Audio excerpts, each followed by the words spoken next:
好啦，第七題啦。咁呢題咧就做得麻麻地啊，其實就俾佢嚇親嘅啫。咁佢呢度咧就幫我計一計個 x 啊嘛，佢就話嚇。咁但係呢度有個 m 咁樣啦。嗱，其實個 m 咧嚴格嚟講就唔係好關事嘅，因為個題目又有 m，個答案又有 m，其實 m 係乜都得噶嘛。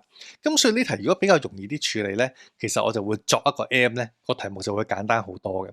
嗱，通常我就建議作數咧，咪作個派嘅。咁其實點解會作派咧？最主要就係個派咧夠核突啊！咁變咗咧 A、B、C、D 四個答案都係爛數咧，咁其實就 make sure 係爛都啱咧，就係肯定啱啊嘛。咁但係呢一題咧，我就應該就唔會作派啦，我就會作一個數咧比較靚啲嘅，我就會作咧 M 係5啊，我就會選擇，因為點解咧？其實我最主要係要四個答案唔同啫嘛。咁我見到如果我作 M 係5咧，其實都係 OK 㗎啦。我試一試啊。如果 M 作5咧，A 第一個答案就會係咧5減1就係4啦，就或者咧就係1嘅5減4。咁第二個答案如果作5咧，就係4或者咁4減5就係負1啦。咁第三個答案1減5咧就係負4嚟嘅，跟住啦5減4就係1啦。咁第四個答案就1減5就係負4啦，就或者咧4減5就係負1啦。咁所以如果我作 M 係5咧，其實四個答案都唔同嘅。嗱，咁我哋睇下題目咯。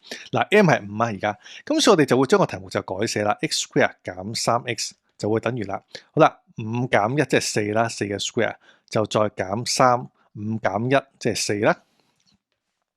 嗱，咁馬上調式咧，其實就變咗超級簡單嘅，x square 減 3x，咁呢個就係16減12啊，即係4嚟啫。咁所以啦，x square 減 3x 減4等於0。